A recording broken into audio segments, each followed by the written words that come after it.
Paz a vosotros, hermanos, queridos hermanos en Cristo Jesús, paz a ustedes.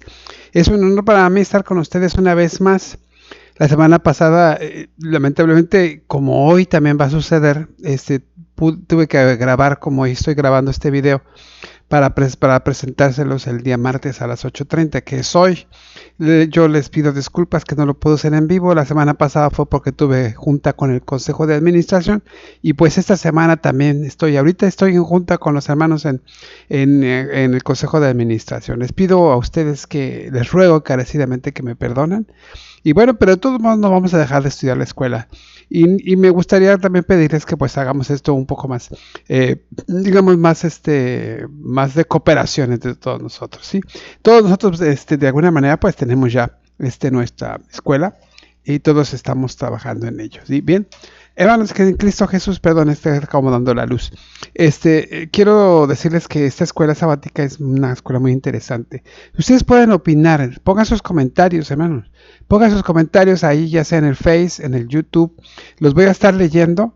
Puedo estar, así como dicen por ahí, un ojo al gato y otro al garabato, y vamos a estar comentando, enviando algunos mensajes. Y también puedo, de alguna manera, porque tengo quien me asista, que es mi hija, ella puede estar también mandando algunos mensajes que yo también de alguna manera también yo a ella se los ponga. Bien, hermanos, entonces, esta escuela sabática, pues, con sus comentarios yo los voy a leer después y enriquecerán lo que va a ser mi enseñanza. Y bueno, ¿por qué no? También si ustedes tienen algo que decirme acerca de la grabación o algo, bueno, con muchísimo gusto estoy para servirles, ¿sí? Bien, la escuela sabática es los pobres en espíritu, ¿sí? Los pobres en espíritu.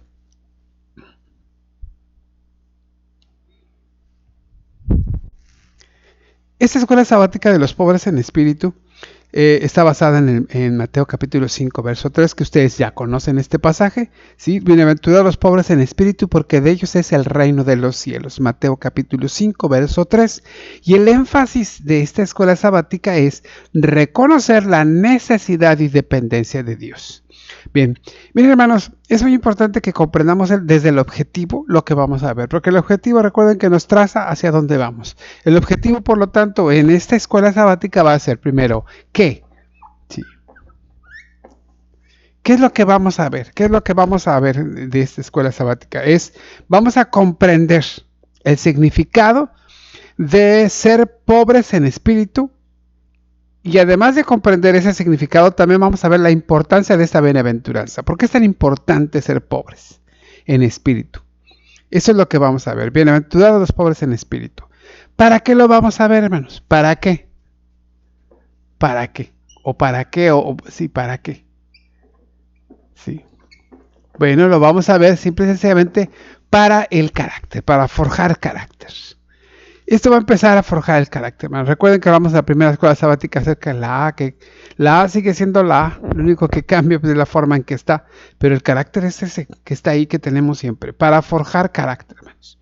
¿Y cómo lo vamos a hacer? Bueno, pues a través del discipulado, como muestra de que estamos en el reino de Dios. Ahí se va a hacer todo, ahí es como se va a mostrar, cómo se va a dar este aprendizaje que vamos a tener hoy nosotros, que va a ser ver el significado de ser pobre, de que lo que es ser pobres en espíritu y su importancia, la importancia de esta bienaventuranza. ¿Para qué? Para forjar el carácter. ¿Cómo lo vamos a hacer? A través del discipulado de Jesucristo o discípulos de Jesucristo, que somos la nueva humanidad en el reino de Dios. Así lo vamos a hacer. Miren hermanos, ser pobres en espíritu, ser pobres en espíritu expresa el carácter de una nueva humanidad creada en Cristo Jesús. Entonces, el ser pobres en espíritu nos lleva a mostrar carácter. El carácter, pero obviamente no es un carácter como decíamos en el mundo, ¿no? Carácter fuerte, ¿no? Un carácter cristiano, un carácter verdadero, ¿sí? Miren, el primer pobre en espíritu era Jesús, ¿sí? Jesús era un pobre en espíritu.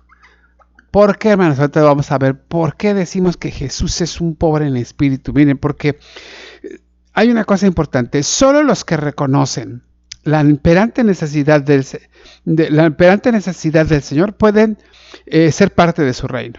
Los que viven llenos de orgullo, autosuficiencia y egocentrismo no pueden sentir la necesidad de Dios. ¿Sí? Entonces, declararse en bancarrota espiritual es el rasgo fundamental del carácter cristiano.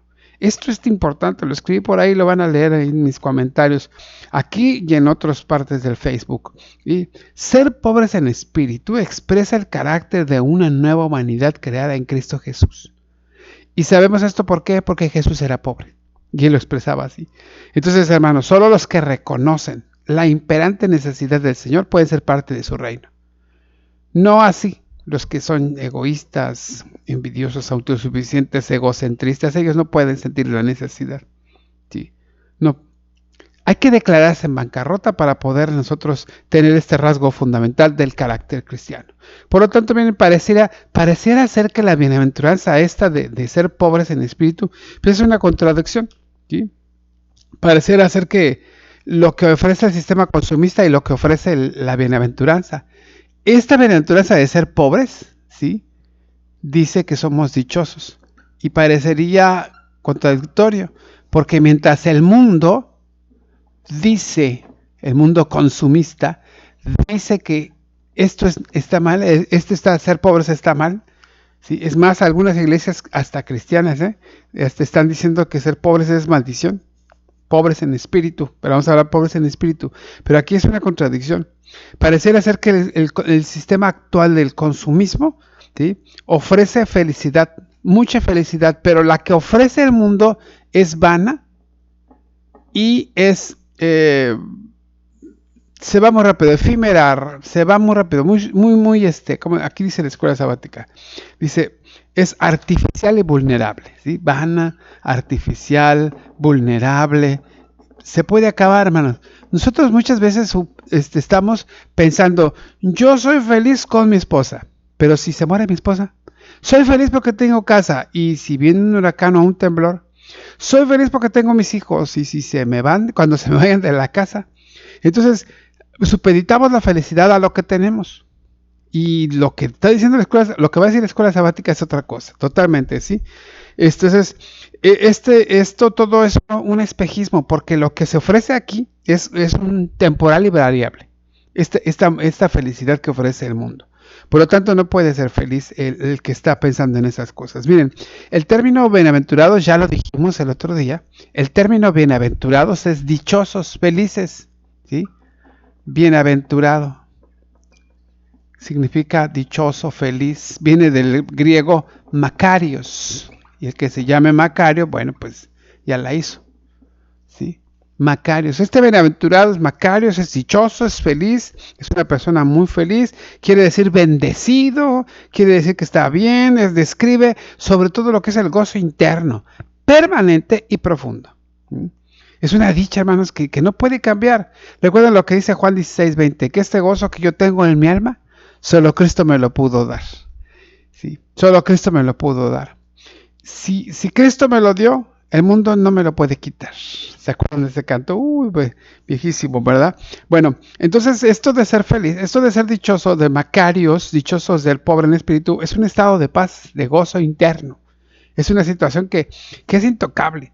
El Señor nos la ofrece a través del poder del Espíritu Santo como resultado de caminar con Él. Entonces recuerda, es alguien que está siempre, ¿cómo diríamos? Necesitado de Dios. Ese es un mensaje, hermanos, realmente importante, es maravilloso, es muy bueno, porque ustedes pueden tener una vida, a pesar de todo lo que pase, que es una vida que se consigue con mucho trabajo, ¿sí? Y a pesar de lo que diga el médico, que si no hay cura por esto, usted siente gozo. A pesar de lo que suceda, usted siente gozo, a pesar de muchas cosas, ¿sí? Entonces aquí cobran sentido las palabras de Pablo cuando está en la cárcel, ¿se acuerdan? ¿Se acuerdan? Y les escribe a los hermanos en las cartas, les dice, regocijaos, otra vez digo, gozaos en el Señor, gócense. Y él estaba en la cárcel. Entonces imagínense nada más, allí es donde entra esto. ¿Cómo puede ser entonces? ¿Cómo puede ser que alguien que viva así pueda ser dichoso y feliz? ¿Cómo puede ser esto? ¿Cómo se puede llegar a este estado de plenitud en medio del sufrimiento? Simple y sencillamente, la respuesta es, sean pobres en espíritu. que quiere decir alguien que está necesitado de Dios. Jesucristo estaba necesitado de Dios. Era pobre en espíritu porque lo buscaba, lo anhelaba, lo deseaba, se iba a orar todas las noches, ahí estaba en comunión. Si nosotros somos pobres en espíritu, somos gente que estamos deseando, queremos y nos deleitamos en la presencia de Dios. Pero hermano, le voy a decir una cosa. Si usted dice amar a Dios y no lo busca, ¿será pobre en espíritu? Esa es una muy buena pregunta, que usted se va a hacer, obviamente. Pero bueno, vamos entonces a resolver una cosa. Vamos a resolver varias cosas, ¿sí? La primera, vamos a resolver qué es ser pobre en espíritu. Después vamos a ver cómo se puede lograr ser pobre en espíritu. Y por último, ¿cuál es la recompensa o el premio de ser pobres en espíritu? Entonces, vamos a hablar sobre los pobres en espíritu. Primero, este es el análisis, hermanos, ya. El análisis dice en el 1, dice que quiénes son los pobres, ¿sí? Vamos a hablar de quién es un pobre en espíritu. En el segundo punto, ¿sí? O qué es ser pobre, o quién es ser pobre en espíritu. En el segundo vamos a ver cómo se logra. En el segundo punto, ¿cómo se logra? Aquí vamos a cambiarle de quién a qué. Bueno, vamos a dejar ahorita porque si no se va a ver muy feo. Vamos a poner aquí cómo. Aquí recuerde qué es ser. ¿Quién o qué es ser pobre en espíritu? En el segundo punto vamos a ver cómo se logra. Y en el tercer punto, la recompensa de ser pobre en espíritu.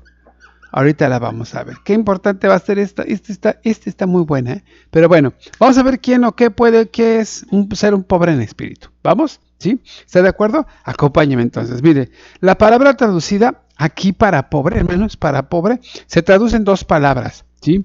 Para ser pobre. ¿Quién? Vamos a empezar con la primera palabra que es, déjeme leerla porque se me olvida cómo iba. Es ptojos, así. Y la segunda palabra que se utiliza es la palabra penace.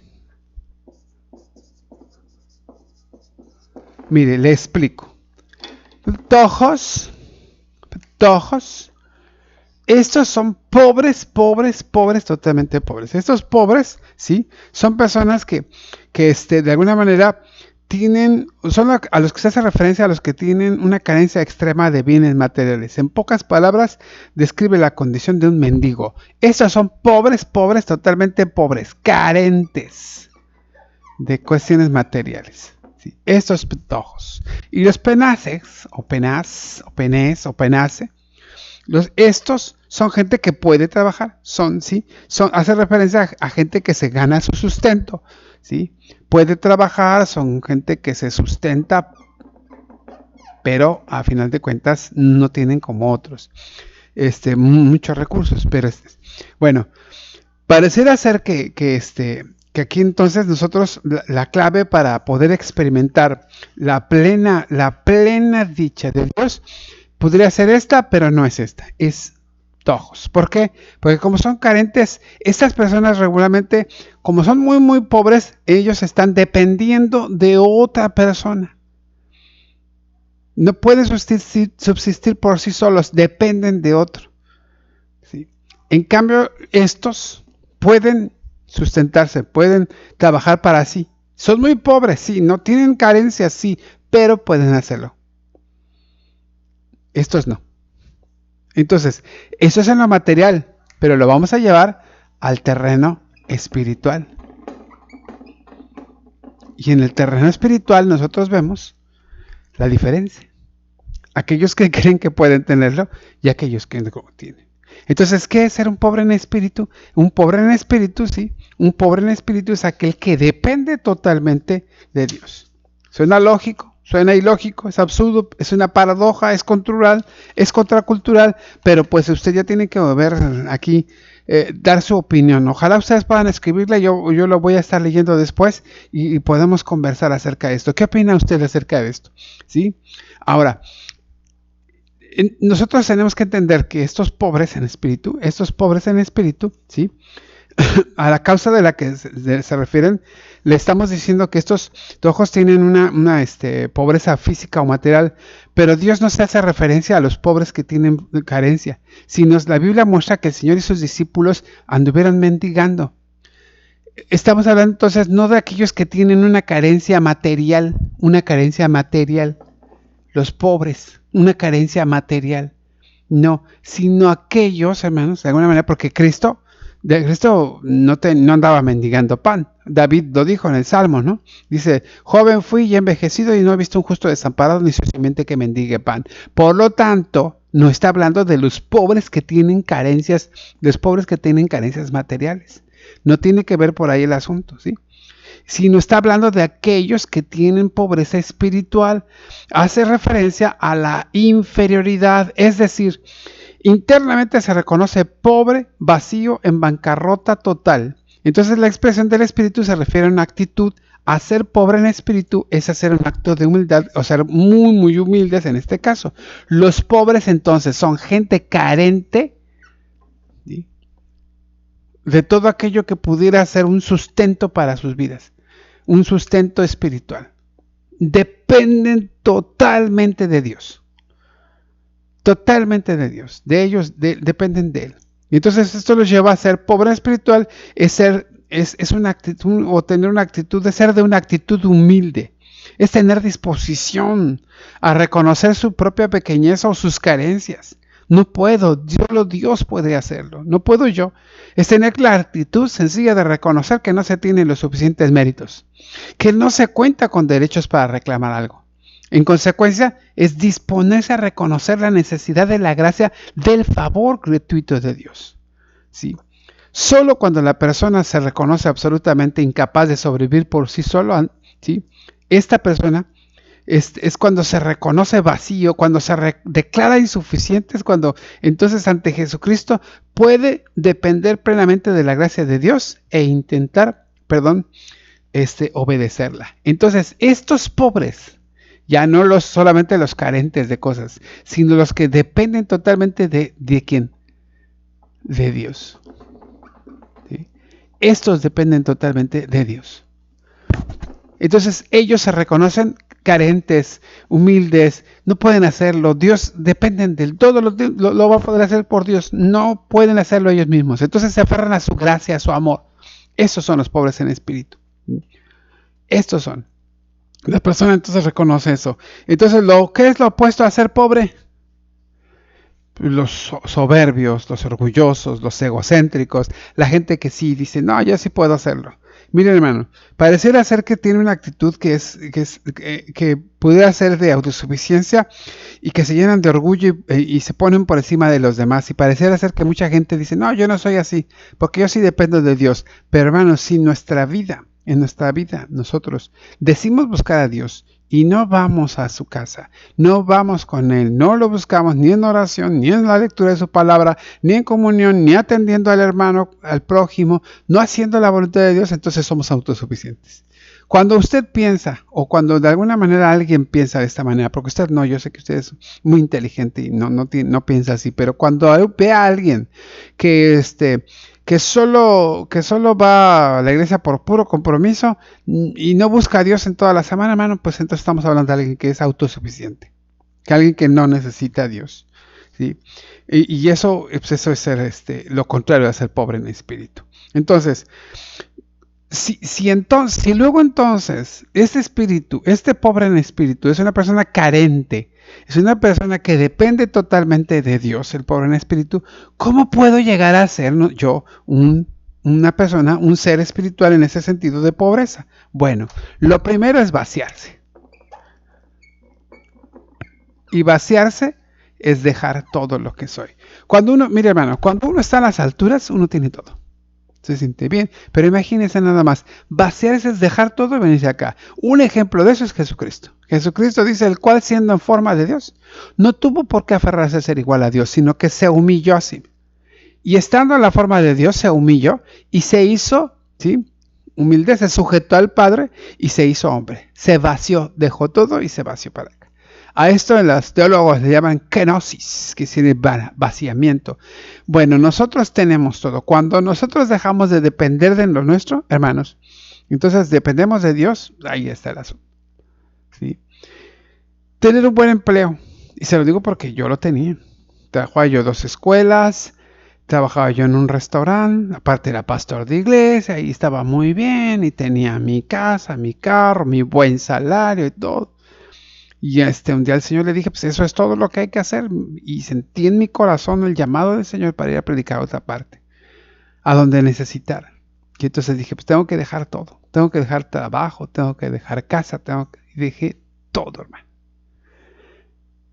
Dependía yo de eso. Y una cosa es que decía, ¿cómo voy a dejar de trabajar en ese restaurante? Cuando llegué acá donde estaba sirviendo acá como pastor en una iglesia en Cancún, los hermanos me dijeron, ya no puedo trabajar en el restaurante, hermano, dedíquese acá a la iglesia. Y hermano, ¿y yo qué voy a hacer? ¿De qué voy a vivir? Y total, dije, Señor, pues en tu nombre, y me fui, me salí, y me fui a trabajar ella dejé de trabajar en ese lugar, y hermanos, hasta hoy se puede cumplir que David, el rey, me ha visto. Joven, me vio cuando era joven y envejeció y no ha visto un justo desamparado ni su simiente que mendigue pan. El Señor ha sido bueno, el Señor sustenta, el Señor tiene para nosotros grandes cosas, de ahí donde vamos a entrar nosotros a la tercera parte, pero ahorita déjeme terminar la segunda. ¿Cómo puedo hacerlo? Primero, vaciarnos, ¿sí? Significa no depender ni de mi orgullo, ni de mis recursos, ni de mi seguridad en mí mismo o en otros mismos, sino depender de lo que podemos hacer nosotros con el Señor. ¿Sí? Es preciso entonces que nos vaciemos. Antes de poder estar llenos, es la manera de vivir. No solo ser salvos, no solo se trata de ser salvos, sino de vivir como salvos. Y ahí es donde nosotros tenemos que pensar, ¿yo de qué necesitaría vaciarme para poder entregar?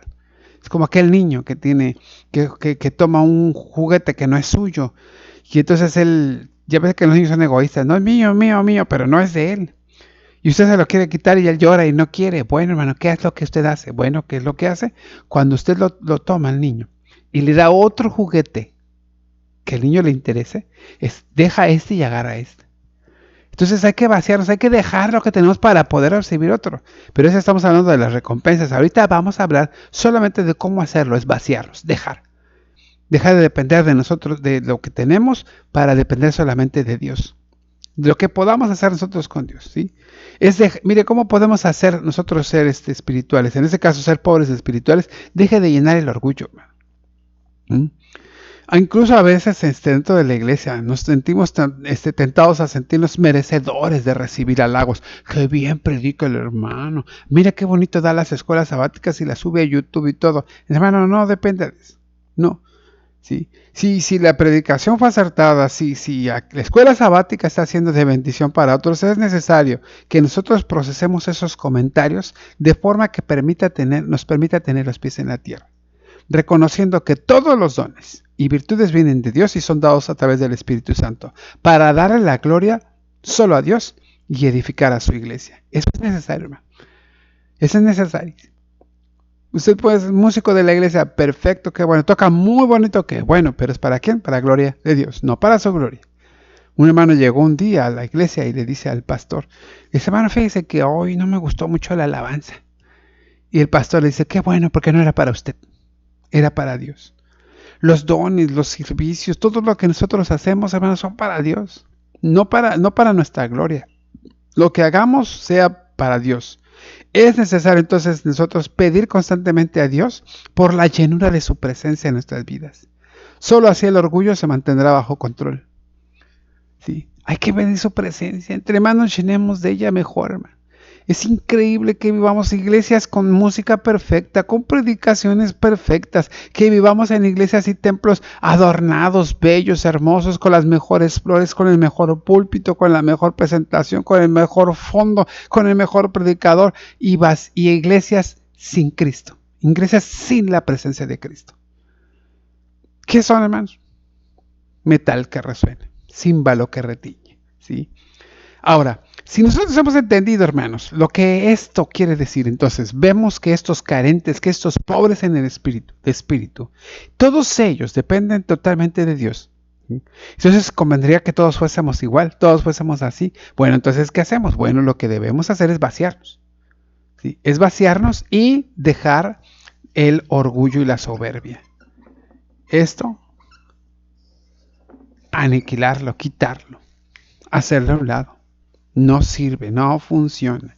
Hay que nosotros siempre tener los pies bien puestos en la tierra, no dejarnos envanecer por nada. Ahora, ¿por qué lo haríamos? ¿Qué pasa con ellos? ¿Qué sucede con ellos? Bueno, lo que habíamos dicho acerca de la recompensa, ¿sí? Entonces, hermanos, miren, no estamos diciendo, la escritura dice el pasaje de Mateo 5:3, ¿lo recuerda? Dice, bienaventurados los pobres en espíritu, porque de ellos es el reino de los cielos. No dice que será, dice es el reino de los cielos. Por lo tanto, les pertenece ya, ¿sí? No es a futuro, sino que es ahora, aquí y ahora. Es decir, que los que reconocen su pobreza y su desnudez interna, que son humildes ante Dios y las personas que les rodean, están dentro del reino de Dios. Les pertenece. O sea, lo que les decía, no solo son salvos, sino caminan, viven, hablan, piensan como salvos. El Señor ha venido a transformar sus vidas. Entonces ellos están en el reino de Dios, caminan ya en el reino de Dios. Recuerda que el reino de Dios tiene 3 partes. El reino de la gracia, el reino milenial y el reino eterno, que es lo que nos dice nuestro fundamento doctrinal. Bueno, nosotros creemos que el reino de la gracia, en el que estamos viviendo ahorita, ya es parte del reino de Dios. O sea, ya estamos en el reino de Dios. Estamos diciendo, que cuando venga su reino. No, su reino ya está aquí. El reino ya está aquí. Ya empezó. ¿Cómo? Con el reino de la gracia. Y ahí estamos.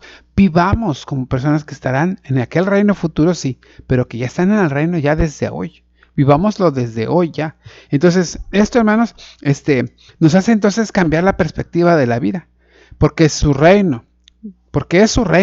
Y con la llenura del Espíritu Santo, aunque nosotros atravesemos por las peores circunstancias, por valle de sombra y de muerte, no temeré mal alguno, porque tú estarás conmigo. Tu vara y tu cayado me infundirán aliento y aderezas mesa delante de mí en presencia de mis angustiadores. Ahí se experimenta la paz. La paz, como dice la Escritura de Filipenses, dice la paz que sobrepasa todo entendimiento. Y esa la experimentó Pablo, porque Pablo vivió de veras circunstancias muy difíciles. Sin embargo, él, hermanos, sentía paz en su corazón. ¿Sí? Entonces, hermanos, en este reino, porque dice que es el reino de Dios, es algo propio ahora ya aquí, vivimos bajo su protección. Nada, hermanos, nunca nos faltará nada.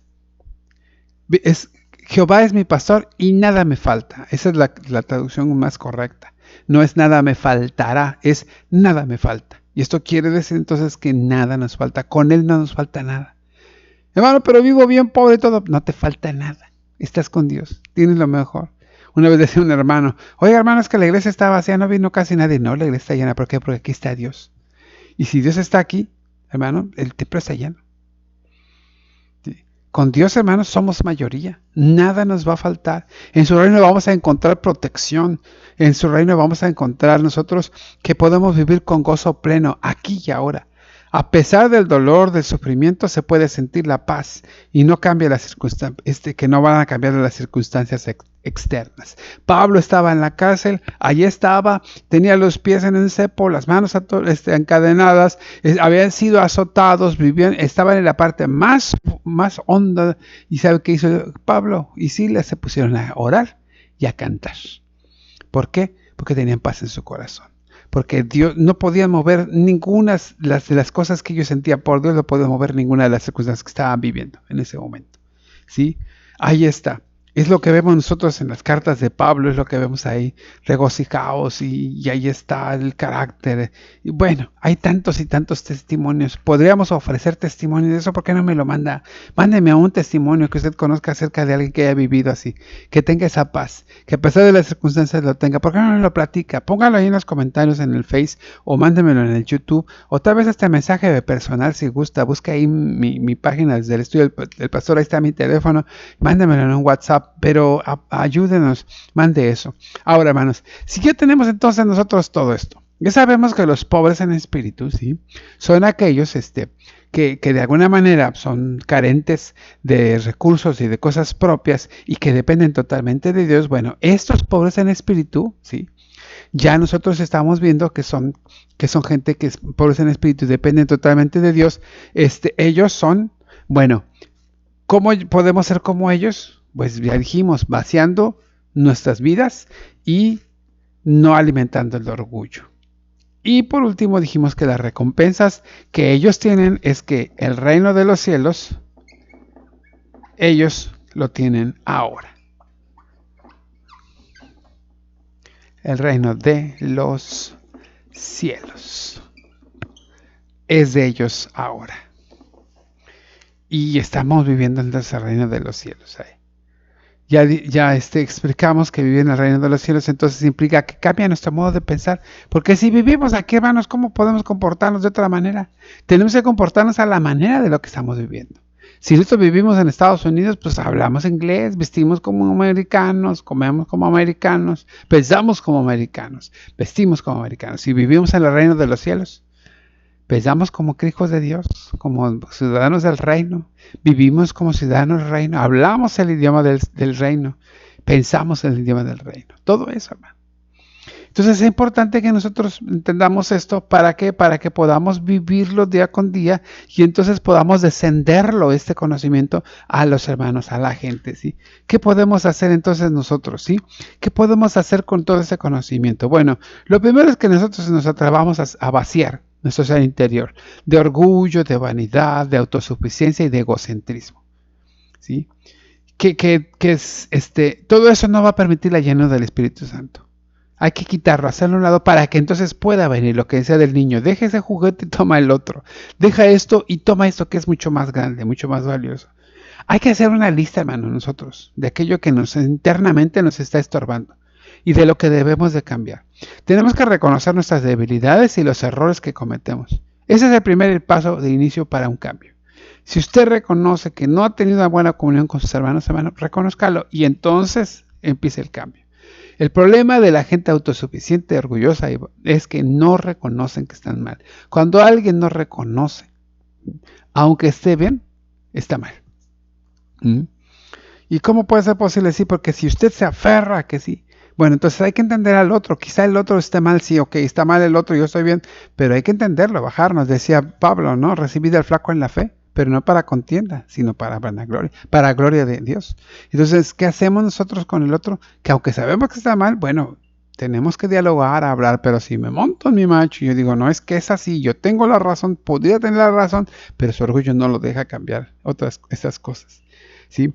Recuerda lo que decía Howard Hendricks, ¿sí? Decía que la mejor educación no viene de cabeza a cabeza, sino de corazón a corazón. ¿Sí? Si usted le cae bien a alguien, menos, mire, lo que le diga lo va a aceptar. No puede ser que estamos combatiendo. Tenemos que ser humildes y reconocer que nosotros podemos cambiar algunas cosas. Bien, una vez que usted tenga su lista de las cosas que le están estorbando para poder crecer, entonces téngala ahí por usted por varios días. Hay que estar orando y entregársela al Señor. Señor, yo tengo este problema, aquí está. Soy bien necio. ¿Sí? Soy bien necio, Señor, aquí está mi problema, te lo entrego. Cada aspecto que esté allí escrito, vamos a hacerlo. Vamos a reconocer que necesitamos vaciarnos. Hay que reconocer que tenemos un vacío de Él y que necesitamos de Cristo en nuestras vidas. ¿Sí? Hay que hacerlo. Si usted se acuerda la parábola del fariseo y el publicano, el fariseo se paraba y levantaba sus manos y decía, te doy gracias, Señor, porque yo ayuno a la semana varias veces, doy mis ofrendas, mis diezmos, y no soy como este publicano. Y el publicano, en cambio, no podía ni levantar la mirada, y estaba ya, se golpeaba el pecho y decía, sé propicio a mí, que soy pecador. Ahí está. Y las actitudes que a veces tenemos nosotros, incluso en la iglesia, hablan de que si somos fariseos, si somos publicanos. Cuando nosotros estamos juzgando a los demás así, bueno, creo que somos como fariseos. Y cuando nosotros nos reconocemos vacíos totalmente, somos pobres en espíritu. Y la pregunta sería, ¿quién de los dos es pobre en espíritu, el fariseo o el publicano? Y otra pregunta sería, ¿con quién me identifico? ¿Con quién me identifico? Hermanos, qué importante es esto, ¿sí? Entendamos pues entonces que lo que nosotros tenemos que hacer es reconocer, ¿sí?, la bienaventuranza. Sí, esta bienaventuranza, tenemos que reconocer el significado de ser pobres en espíritu. Ya lo vimos, el significado, ¿sí? Y tenemos que reconocer la importancia de ser pobres en espíritu. ¿Para qué? Para forjar el carácter. ¿Cómo? Como discípulos del reino. Como la nueva humanidad del reino de Dios. Aquí está, discípulos de Jesucristo viviendo el reino de Dios. Por lo tanto, hermanos, queridos hermanos, ¿sí? El reino de Dios ya es una realidad en esta tierra. Esta bienaventuranza nos ofrece una experiencia de plenitud a pesar de las circunstancias difíciles de la vida. Ser pobres, es decir, reconocer nuestra necesidad de Dios y rendirnos ante Él, nos ofrece una vida de gozo y paz que no terminará jamás, a pesar de lo complicada y difícil que sea la vida. ¿Acaso esta no es una buena noticia? Dios nos permita forjar nuestro carácter como parte de esta nueva humanidad. Bienaventurados aquellos que sean pobres en espíritu, porque de ellos es el reino de los cielos. Hermanos, vayamos y vivamos el Evangelio. Les agradezco mucho. Recuerden comentarios. Próximo martes sí nos vemos en vivo. Recuerden, nos vemos aquí. Hermanos, les espero. Comentarios, los leo. Que el Señor les bendiga y gracias. Paz a ustedes.